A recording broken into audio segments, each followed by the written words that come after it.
For the latest information regarding the COVID-19 pandemic in Cupertino, please visit cupertino.org/coronavirus.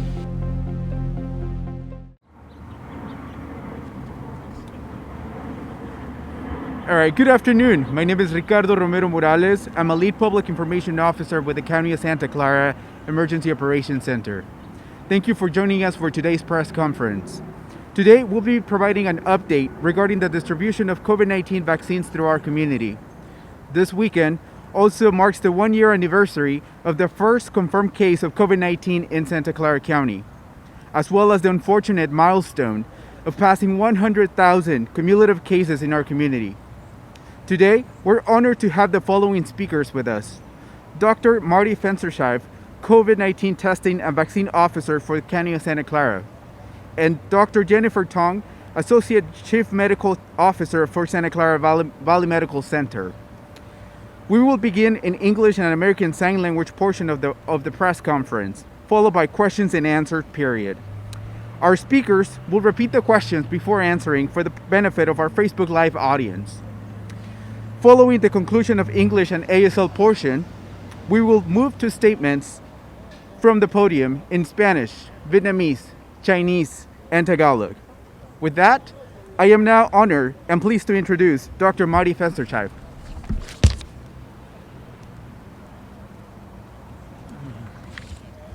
Thank you, Ricardo. Good afternoon, everyone. Well, it's been 1 year since our first confirmed case of COVID in Santa Clara County. And 1 year later, we are now surpassing 100,000 cumulative cases. It's quite a milestone which none of us, I think, ever wanted to see. We've also reached a milestone of over 1,300 deaths. And more importantly to note is more than 80% of the deaths are in persons over 65 years of age. We're here today to provide the community with some updates regarding distribution and the eligibility for COVID-19 vaccines in Santa Clara County. And it's really important to realize that getting these vaccines safely into the arms of our community, equitably and efficiently as possible, is really our absolute top priority and a key step in ending our pandemic in Santa Clara County. We're really proud of the healthcare providers across the county that have really rallied and collectively have provided at least one dose of vaccine to more than 28%, or 1 in 4 county residents who are over 75 years of age. And again, as I mentioned, with the high mortality in the senior citizens, getting the vaccine into the arms of our seniors in this community will go a long way in preventing further deaths and hospitalizations. In addition, we have reached over 8% of all county residents who are 16 years of age or older with at least one dose, and that will be increased as we move forward and get more vaccine, of course. There are certainly challenges that we've had to follow and have faced, but we have a really massive and efficient vaccine delivery system in our community. The infrastructure is poised to deliver as much vaccine as we received through many different sites across the county.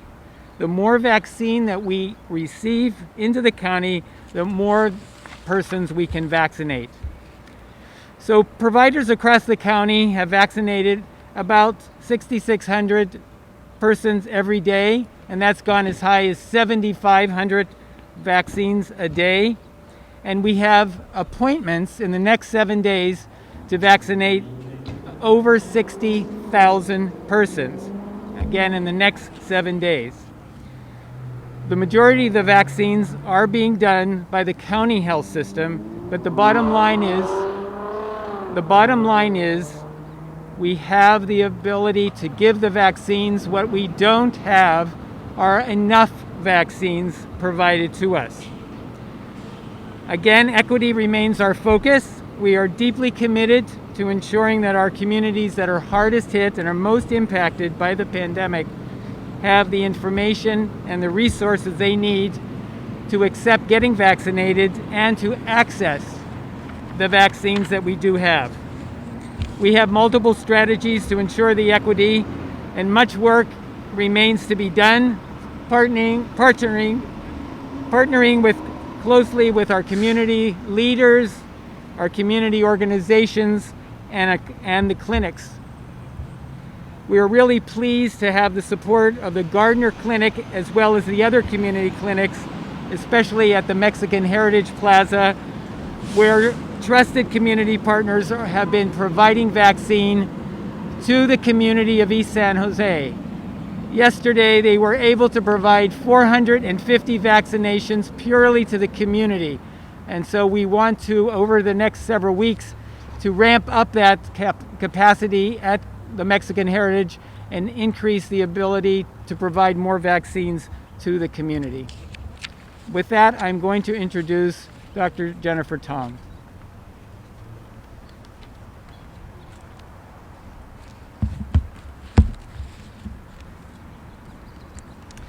Good afternoon. I'm Dr. Jennifer Tong, Associate Chief Medical Officer for Santa Clara Valley Medical Center. As a community, Santa Clara County is leading the way in vaccinating our residents, even though challenges remain with the supply of vaccines. Our county health system and our other partners have risen to the occasion, along with the other healthcare providers in our county, to create an infrastructure that is strong and continuing to grow. This week, our county health system expanded eligibility to include all residents who are 65 years of age and older. We continue to have a capacity that exceeds 6,000 appointments per day. We are working to ensure equity and access to vaccine for all in our community. Some specific actions that we've undertaken to support equity to the most at-risk populations include vaccination sign-up fairs to help those with limited access to technology be able to obtain appointments, partnering with the cities in our county and organizations serving seniors to assist with vaccine appointment sign-ups, a vaccine phone bank in partnership with Telemundo and NBC occurred earlier this week to answer community members' questions about the vaccine. And next week we will be expanding further our ability to schedule vaccines via phone. I'd like to take a moment to acknowledge the many people on the ground who are helping to serve our community by participating in this massive effort to make vaccinations available. This brings an entirely new level of public service beyond what any of us have experienced before. They this week have been through power outages. They have been through hours in the cold rain helping to direct folks to the right place. They have helped manage the emotions of those who are hopeful but not yet eligible to receive a vaccine. If you are at a vaccine site or if you know some of these staff members, please thank them for their incredible service for the duration of this pandemic. Our system and our county as a whole, we stand strong with an infrastructure that is ready to further expand our capacity. However, we need more vaccine available to us to best serve our community with that increased capacity. With that, I will turn it over to Roger Ross for our Q&A session. We'll now begin with questions in English. We'll start with KPIX.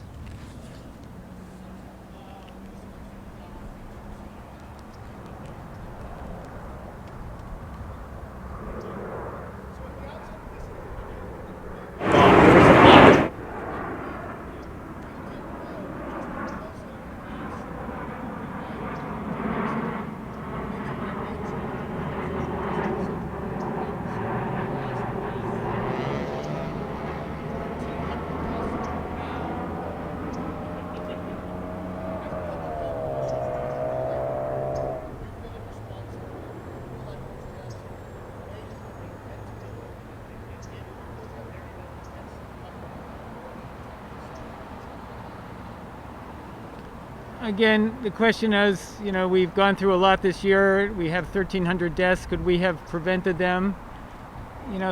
I think that this county, we should look at what we have done, and the fact that we were the first county really to have a stay-at-home, shelter-in-place order most likely prevented a lot more deaths and a lot more hospitalizations in this community. Could we have done better? Of course, every community could do better.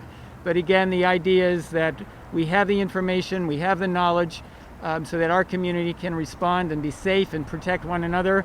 And now with vaccinations, hopefully we will see an end to this pandemic soon, as well as we move forward. But again, I think it's really important that you brought that up, that we continue to wear our masks and to social distance and to stay out of crowds and not travel. And as we do this, as we move along, we can prevent any further deaths in our community.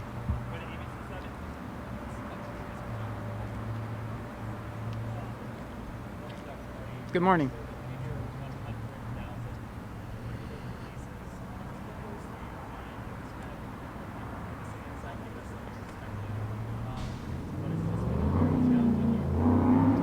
Yeah, it's been looking at that number. It's everyone. The thing that it strikes me in looking at that number, I'm very sad. Every one of those people, it's not a number that represents a person. It could be your parent, your brother, your sister, your mother, your father. And so every one of those is important to remember and to know that as a community we are working very hard to try to keep from getting any additional cases, to try to protect ourselves, and that everybody in our community needs to work toward that effort.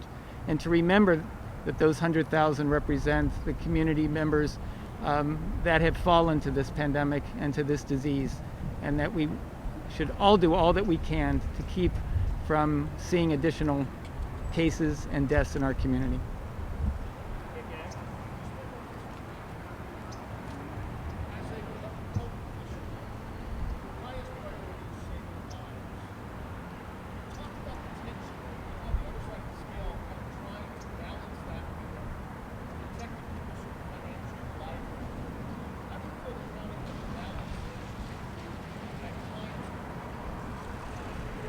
Yeah, balancing the issues of the public health versus the business. I mean, there's no question that the toll is taken not only on people's health and lives, the ability to meet with your family and your loved ones, but also to be able to provide for your family. It's certainly been a very difficult balance. We certainly know that we need to keep people safe and healthy, and once in doing that, we can all come back, open up our businesses, and be a more healthy community as we move forward. But I think it has been a difficult balance and a challenge to all of us.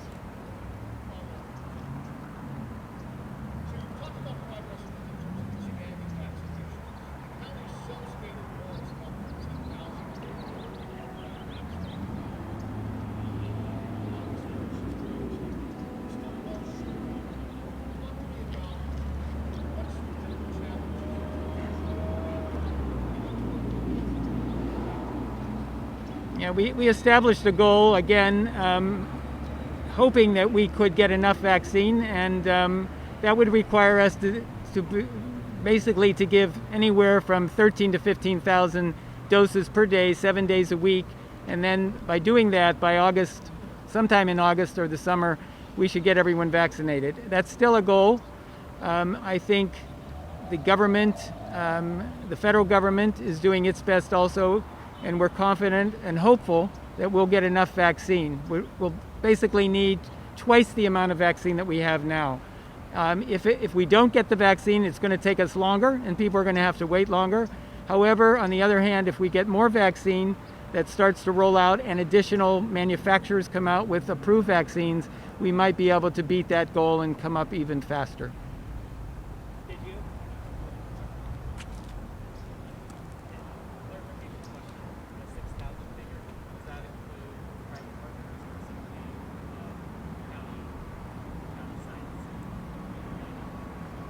As Dr. Tong has said, the county has done an amazing job in getting out the vaccines, increasing capacity up to 5,000 to 6,000 doses a day. I reported that we're seeing on average about 6,600 a day, so you can do the math and see that the county system is bearing the brunt of providing most of the vaccine. However, it is an issue of how much vaccine we've gotten, and the other systems are also awaiting more vaccines in the future so that they can also ramp up. So it's mainly been the county that's providing the bulk of the vaccines.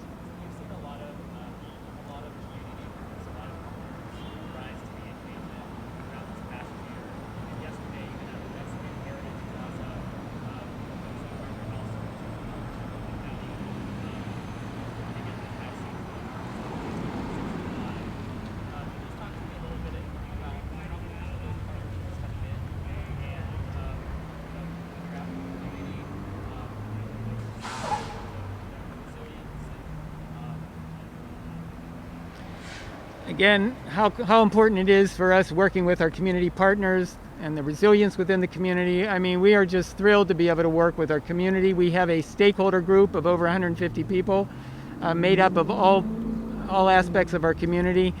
But we really want to make sure that we focus on the hardest impacted communities in the east side, especially the Latinx community, South County also. And it's amazing, we have people on the ground.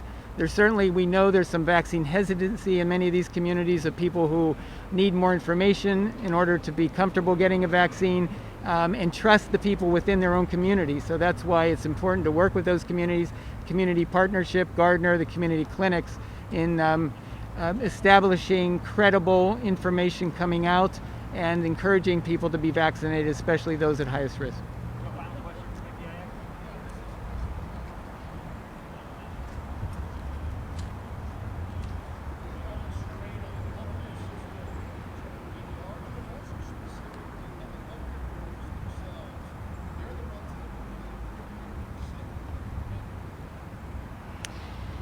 Yes, I think in typical times, healthcare is already very difficult. We are already facing, challenging life and death scenarios, stressful situations, high capacity, even at baseline before the pandemic.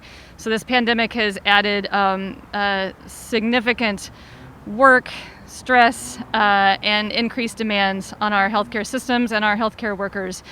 I am continually impressed by the perseverance and the resilience of our healthcare workers throughout the county, but I interact most directly with those in our county healthcare system. They are being asked to take on roles that are different than their typical roles. We continue to try to provide patients with the service that they need, recognizing that during the pandemic some of that has been disrupted. So as we expand our vaccine capacity, we continue to leverage entities like clinical volunteers who've been vetted and onboarded so that we can get some of our own healthcare workforce back into the typical settings to provide that ongoing patient care, which continues to be so important for people's health.